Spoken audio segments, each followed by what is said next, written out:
Hello, everyone. I'm Tanya Rivero. Welcome back to CBSN. It has been a little over a month since a violent mob of Trump supporters stormed Capitol Hill, killing 5 people, including a police officer. Images from that harrowing day are forever ingrained in the minds of millions of Americans. But for those who were actually inside the Capitol on January 6th, the impact is a little different.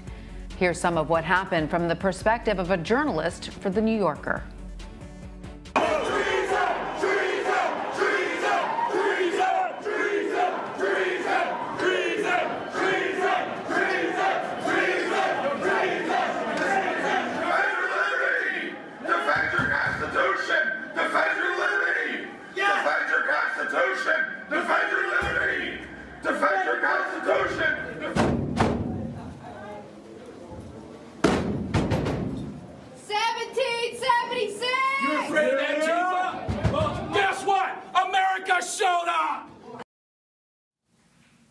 Those images are still very chilling and powerful.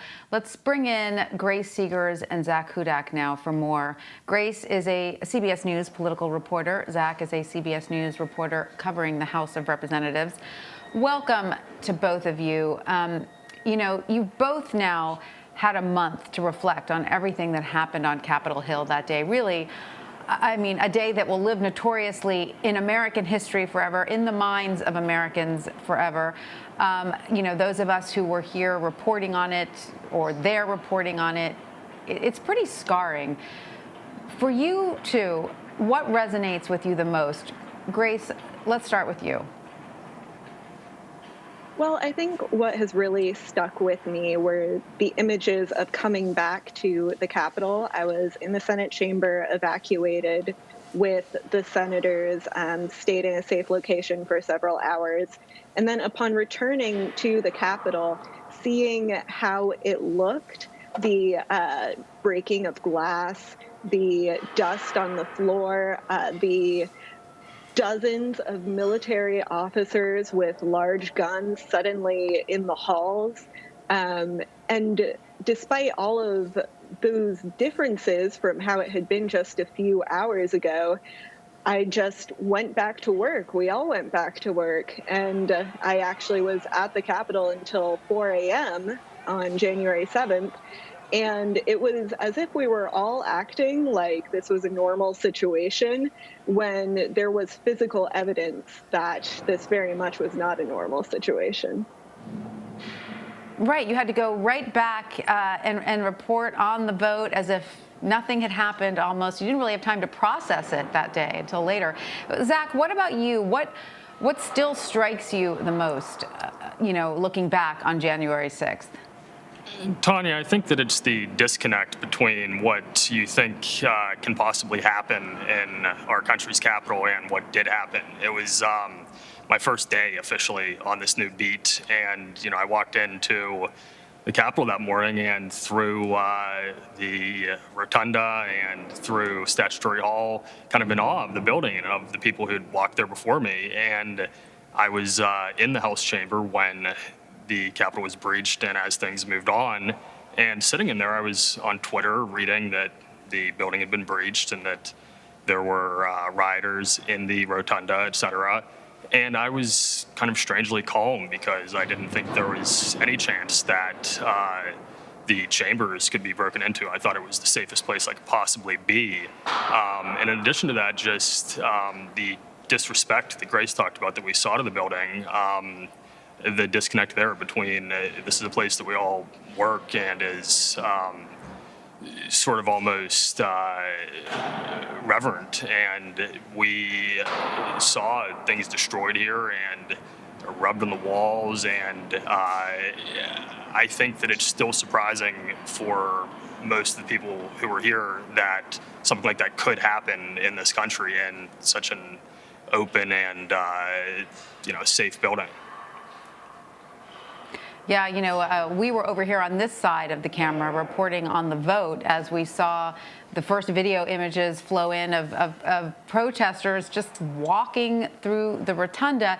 And Grace, You may not realize this, but I remember vividly reading the color notes that you were sending to all of your CBS News colleagues that day. And for our viewers who do not know, Grace was assigned to sit inside the Senate chamber and take notes on exactly what was happening. So, Grace, essentially, you were providing the small but important details, all that color that the cameras couldn't pick up.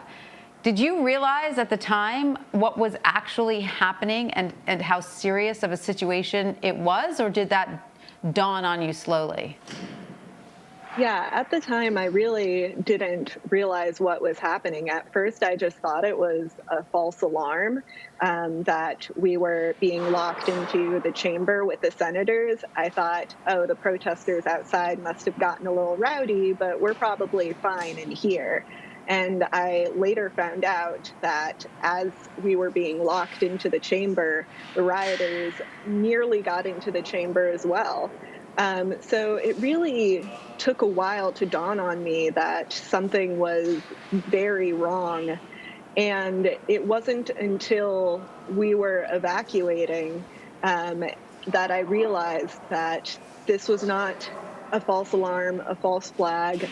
There was something very wrong happening, and that I was in the middle of it. And I knew that I was the only one from CBS able to give the perspective of what was happening for the senators and on the Senate side. So even though I was scared at the time, I thought, I have a job to do. I have to explain what's happening to my colleagues who aren't here. So I kind of compartmentalized that fear and just kept on going and did my job. Amazing, Grace, and we appreciate that you did that and did your job. And Zach, you were even able to record some video from inside the chamber when everything transpired, if I'm not mistaken. You took this video that appears a gunshot can be heard in the background. Tell us what was going through your mind at the time. When I took it out of the thing. Tanya, at the time, I was really just trying to keep the network aware of what was happening. It's very much a blur to me now, but I've looked back at the emails that I sent out, which were sort of just all caps subject lines, that said, members told to remove gas masks from under their chairs, Hoyer removed from floor, guns drawn in the chamber, et cetera, things like that. And I think for me and probably a lot of the people who were there, just adrenaline had kicked in. There were members who were actually trying to protect the floor and helping protect the floor, and really kind of an amazing act of courage.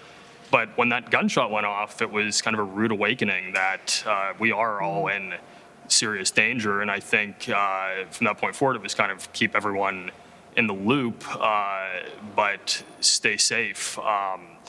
And I think that moment is really the time when, for me and probably the other people in the House chamber, it became not kind of a potential situation. It became all of us are in danger. And I think that's something that hasn't been touched on. We focused a lot on how police were unprepared for this.